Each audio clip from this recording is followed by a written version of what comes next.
Games was one of the best tokens of 2021. In fact, it was so good that it was the highest performing token of 2021. It gave you an average of, if you had invested $1,000 on 1st of January in GALA Games, 1st of January 2021, then you would have probably got something like 326,000 by end of the year.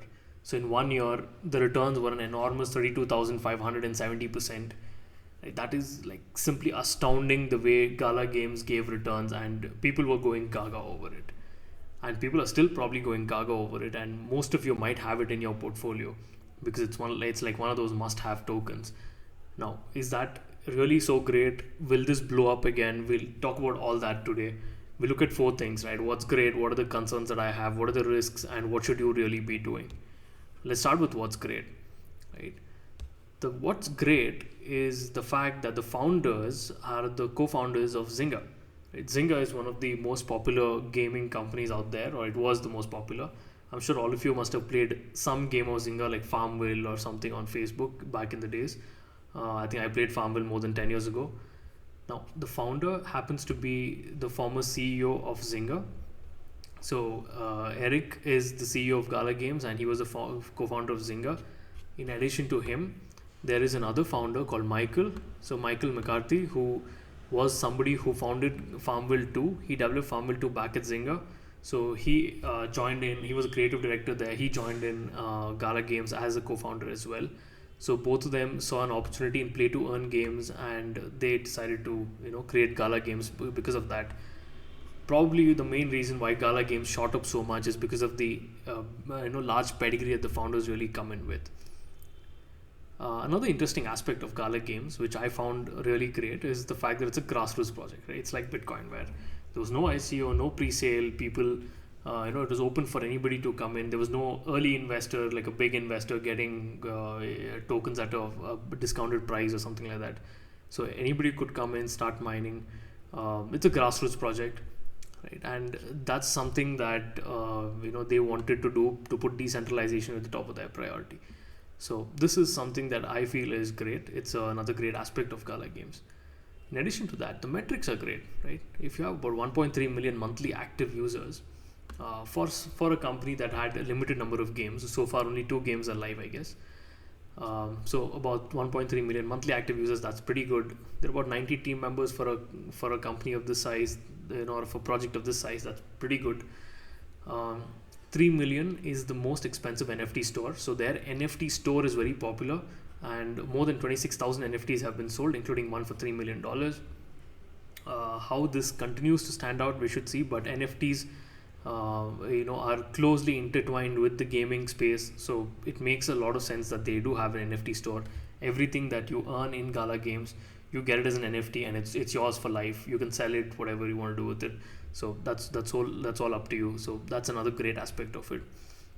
And they have an active community, right? Their entire if you go about how they try to do it, right, they talk about how important the community is. It's owned by the players and so on and so forth.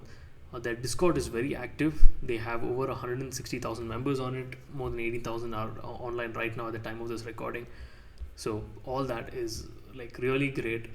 However, I do have a few concerns. In fact, a few quite important concerns, I would say. The first factor is that there's a high barrier of entry to become a node. So there are 2 nodes in Gala Games, right? One is the founder nodes, where essentially there are about 50,000 founder nodes, and that's the limit. It can go up to 50,000. Right now there are about roughly 37,000 odd founder nodes. These are the ones who essentially control the blockchain.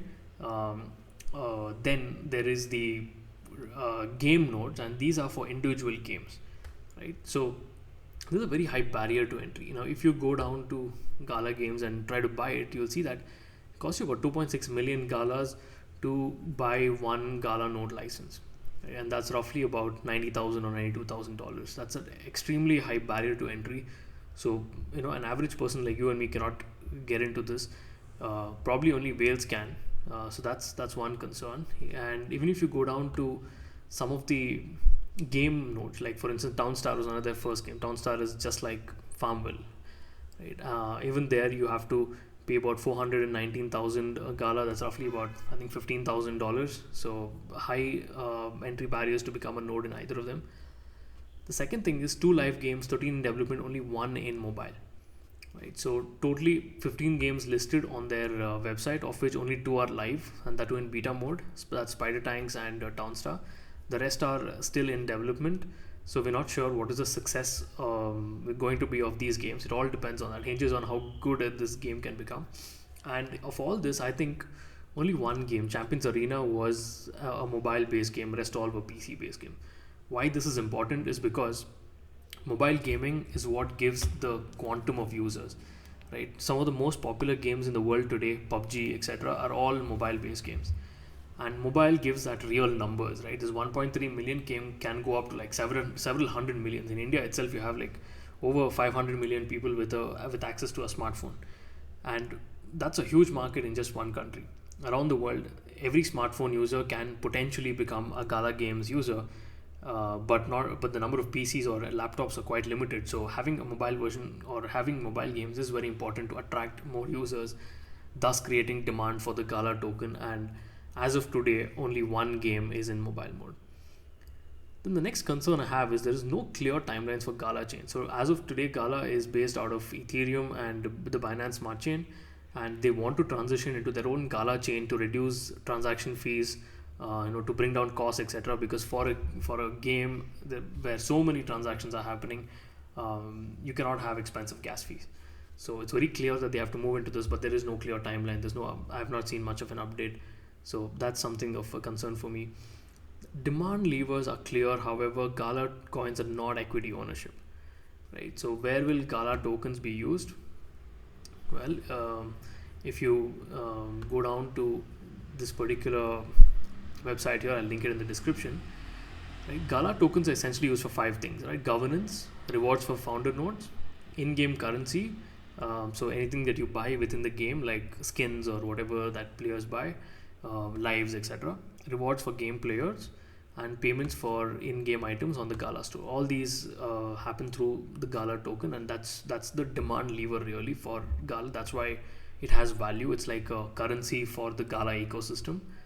However, there is one particular concern, which is that Gala token holders do not have equity rights in the Gala Games ecosystems, right? So unlike some of the other tokens, you're not equity holders. That's something that you need to be careful of. Here, Gala Games is just a currency, and the value is purely dependent on the demand of this currency. There are some risks, right, and some serious risks that I would like to walk you guys through.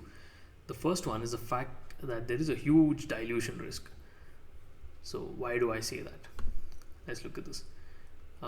Gala Games has a total supply of about 50 billion tokens, of which the circulating supply is about 7.5 billion tokens. Right? That means only about 15% of the entire token supply is in circulation. And in addition to that, we have no information on what is the supply schedule. So we don't know when the rest of the 85% of the tokens are going to come out. So at just 15%, this game has a fully diluted market cap of about $1.8 billion. That's quite a lot for something like Gala Games.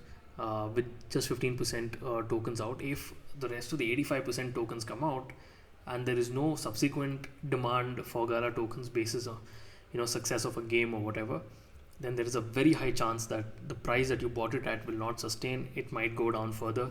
So there is a huge dilution risk, and that's something you should be really warned about. Then demand is shared across Gala and in-game tokens. So we saw Gala can be used as used to buy something, right? However, what I did also notice is that you can not just use Gala, right? If you go to this, you can see that you can pay for something with Gala, Ethereum, Town Coin, as well as BAT.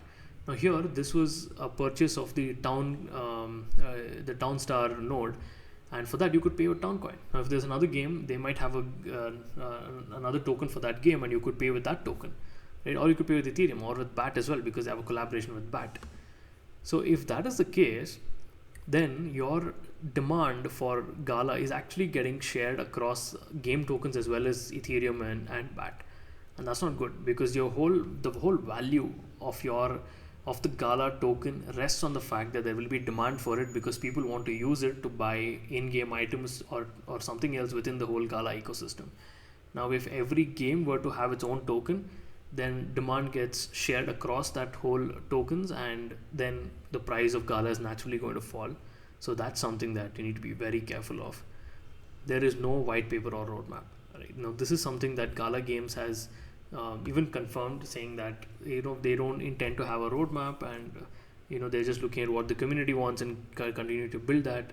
That's not how projects really run. That's a very arbitrary way of doing it. So that's something that I'm concerned about, that you don't really know what you want to do. Like, there's GALA chain is the only thing that they are building right now. Beyond that, we don't know what they're doing. Then the next aspect is highly overvalued, right? For a project with just 1.3 million users, it's about close to $2 billion, right? Let's look at a Web2 competitor, something like Epic Games, that has 194 million users as of 2021, has a value of like 32 billion, right? See the comparison with 1 million valuation. GALA Games has, with 1 million users, GALA Games has like a valuation of $2 billion. But with something like 194 million users, Epic Games has a valuation of 32 billion. Right? That means this, if you're just comparing with some leading industry peers, that's a Web2 of course, but comparing with some Web2 players as well, GALA Games is highly overvalued today, even at that huge discount of, I think, maybe 85-95% down from its all-time high. Even at this, it's extremely overvalued, right? So just be careful of that. You don't know if you're coupled with the fact that there's huge dilution risk, you don't know if this token will ever go up again. So what should you really be doing? Well, first one, of course, is do your own research. I've linked all these links in the description. You can check it out. Second one is, I think I'm not really going to stay invested in GALA. My personal opinion is to sell if you're bought early, and if you have some gains, sell and exit. At least I'm doing that. It's up to you if you want to do it or not, but that's something that I'm doing because I don't think GALA is going to sustain. Then the next aspect is explore BAT. Right now, BAT, like I've mentioned in one of my earlier videos, is an amazing token, and they're doing so well with partnerships and so on. The BAT browser, the Brave browser rather, has tied up with GALA Games, and I think there is a great way, because Brave, this browser I'm using is Brave. A browser is a gateway to the entire ecosystem, and Brave, being the browser along with the wallet support, can do some amazing stuff. Right? They hold they are literally the doorman, and they can have access to anything, and they can partner anywhere and ride the tide. And that is something that I feel where the BAT token can get a lot of benefit, because we just saw, even to purchase Downstar node, you could pay with BAT. So BAT definitely is making some right moves. So do explore BAT. That's something that you could really explore, because they do have a skin in the game, even in something like the GALA ecosystem. And lastly, if you like this video, subscribe to the channel, tell your friends about it, and welcome to the Wave Crypto Club. Stay tuned for more such amazing videos.